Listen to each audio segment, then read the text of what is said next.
So now that we know that there are two different techniques, let's go ahead and try part B and only use option 2, the idea of foiling these two binomials.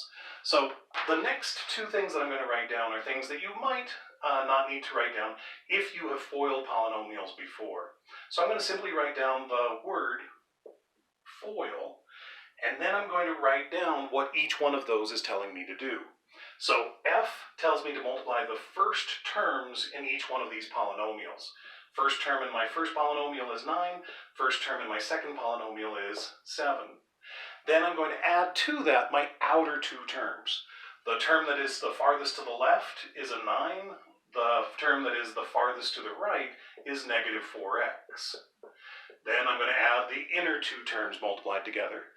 Well, the inner two terms, the two pieces that are right next door to each other here, are negative 2x and that positive 7. And finally, I'm going to add the last two terms multiplied together.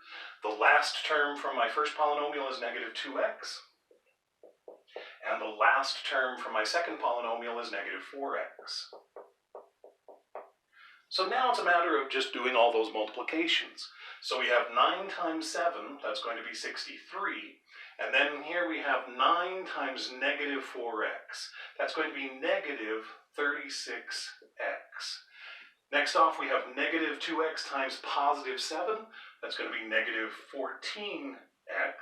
And then finally, I have negative 2x times negative 4x. Remember that a negative times a negative is a positive.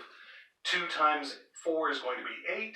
And x times x is going to be x squared. Now for my last step, I'm going to do two things at once.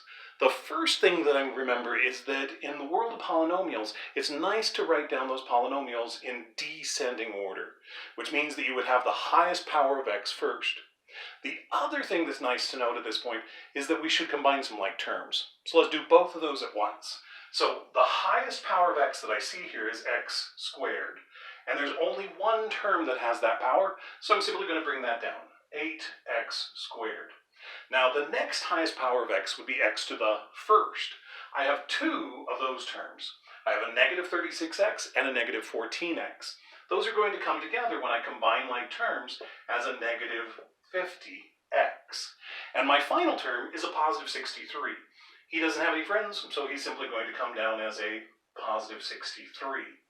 So this answer then for 9 minus 2x times 7 minus 4x is then the final answer of 8x squared minus 50x plus 63.